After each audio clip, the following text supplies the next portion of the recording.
Jeremy Sockman here with a look at a movie from the 90s that came and went if you weren't watching the clock closely. Luckily I was, and that's why Clockwatchers didn't take past me. This one has a lot to say about office life, so let's take a look. Mousy Iris is the new temp on the scene, given a desk and some mundane paperwork to do. She's not so great at it until sassy Margaret, played by Parker Posey, takes her under her wing and shows her the ropes. It seems like all temps stick together, and a new friend group is formed. You've got Paula, wannabe actress, and Jane, fiancée of a real jerk in a nice car who likes to buy her things. We get a look at office life until an even newer girl, Cleo, shows up but it all goes to hell. A number of you have also reported personal items missing. Mr. Dalton's gold cigarette lighter, a framed photograph and dictionary from Fred's desk, I believe. And some spoons from the kitchen. Yes, Diane.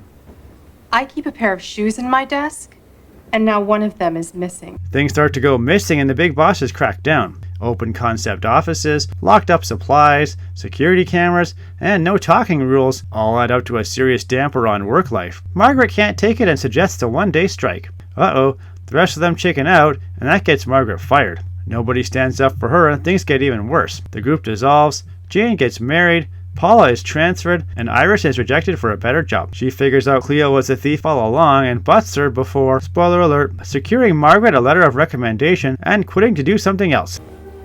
When I look ahead, I imagine infinite possible futures, repeated like countless photocopies, 1,000 blank pages. And in each one, I see myself, never hiding, never sitting silently, and never just waiting and waiting and watching the world go by.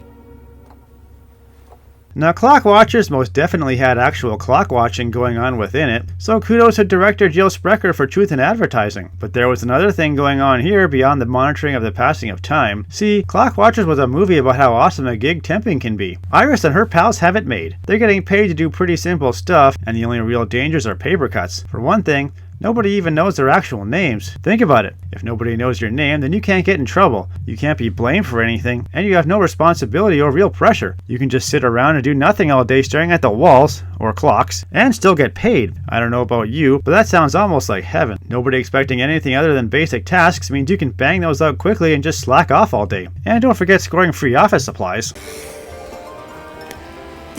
Just one problem with this sweet gig. Someone had to go and blow it for everyone. It's only when Cleo starts being a klepto that Easy Street turns into Hell Boulevard. So Jill Sprecher is telling us to just keep your head down and enjoy the free ride when it comes, because all those other people at the office with the big titles are just nervous wrecks, con artists, or heart attacks waiting to happen. Does that sound like much of a life? Heck no. Temping it is. Just don't steal. I have a confession to make.